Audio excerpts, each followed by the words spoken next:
Hey there, sweet friends. How are you? We are cold here in the Mitten. It's a little different angle on the camera. I know that's okay because we're looking at the pot, all right? We're going to make some bean soup today, and we're going to make it Suzi's way because this is how I do it, and you're welcome to join along with me. I have a couple of little twists, but I can tell you to trust me when I tell you these twists are amazing. Let's get started. All right, the first thing I have is some Better Than bouillon. This is a chicken base. And I am just going to take about 1 1/2 tablespoons, and I'm going to add it to my pot. I'm going to then turn my burner on to just medium heat, and I'm going to let this start to dissolve. And after it dissolves, just for a second, then we're going to add some goodness, some veggies. All right, our chicken base has dissolved nicely in our pot. To that I am adding 3 carrots and 1 medium onion right in. And here I'm adding 1 potato, cubed as well, right in. All at the same time. And I'm just going to turn all of these vegetables into that broth so that they actually become coated. And we're just going to toast them a tiny bit in our pot, in that chicken base. Do you have to do this? No. Is it wonderful? Absolutely.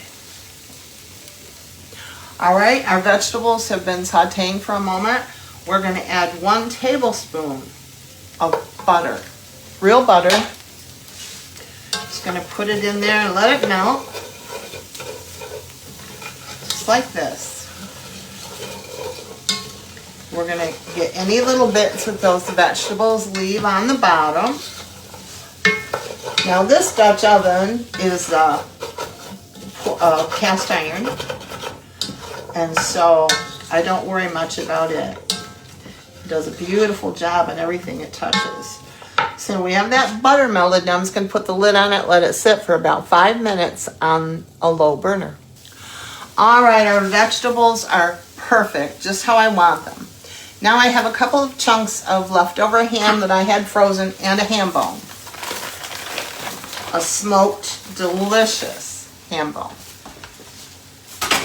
Now you may see Muggsy over here in the background, but we're going to ignore him. He doesn't know what to do because I have his sissy blocked out. So now we have our ham and our bone with good meat on it. And now we are just going to add our beans.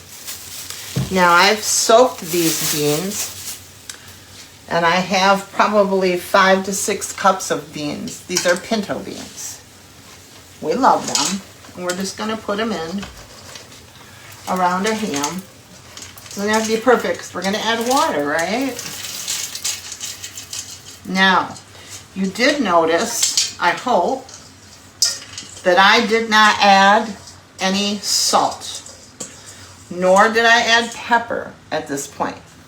I'll tell you why. Because this Better Than bouillon that we used at least 1.5 tablespoons to 2 tablespoons of base is almost lots of salt. Scared me to death. And this ham bone, I happen to know this particular ham, when we bought it, was very salty. So I'm not adding salt because of those 2 things. And I'm not adding pepper yet because a lot of people don't realize that when you cook pepper for too long, it can bitter a broth or a dish. So I don't cook pepper for a great deal of time when I'm going to do something like this. So now my heat is still on medium. We're going to add water to this. All right, now we've added 3 quarts of water to to this. And I know it looks closer, but I'm about 2.5 inches from the top. I'm gonna add a couple of things right now, okay? I'm gonna add about a tablespoon of garlic powder. You don't have to, but you're missing the broth. You can go old school. Old school is amazing, just plain old ham bone. It is. But until you've tried it, amped up a bit, a tablespoon of onion powder. We're also now going to add a half, well, probably 3/4 of a teaspoon of marjoram. Just marjoram. I don't use it very often, but this is one thing where it works. So I'm just gonna squeeze that between my fingers. Again, only about a 1/2 to 3/4 of a teaspoon of marjoram. It smells bright and amazing. All right, now, we don't need to do anything except give it a little bit of a stir, just to mix that down in a little bit, and that's it. I don't want it all sticking to the edge, so I just kind of dissolve it down into that chunks of meat and that bone and those vegetables. And now, my friends, I'm going to put the lid on this and simmer this most of the day. And in about an hour, I'm going to check the broth for salt before the beans actually start cooking. And if the broth is not salty enough at that point, I will start adding salt using kosher salt because it has less sodium in it. And I'll be adding about a 1/2 teaspoon at a time until I get it where I want it. And then it's just gonna leave the lid on it and do its own thing. So I'm gonna let this be just like this, and I will post pictures later of how the soup looks because we already know it's amazing here at Kitchen in the Mitten.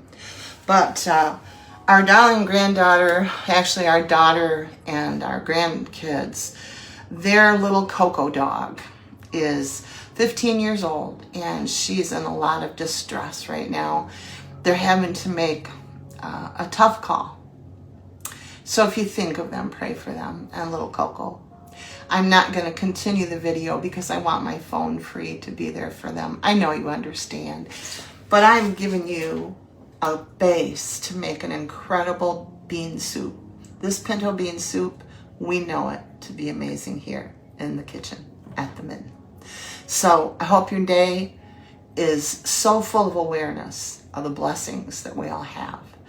And I hope that you know I appreciate you being here. I appreciate you sharing. It's caring to me. It's love to me. I miss y'all so much. I am trying to stay encouraged that doing these videos makes a difference for someone somewhere. And this pan right here is going to make us very happy at the end of our day. Love y'all.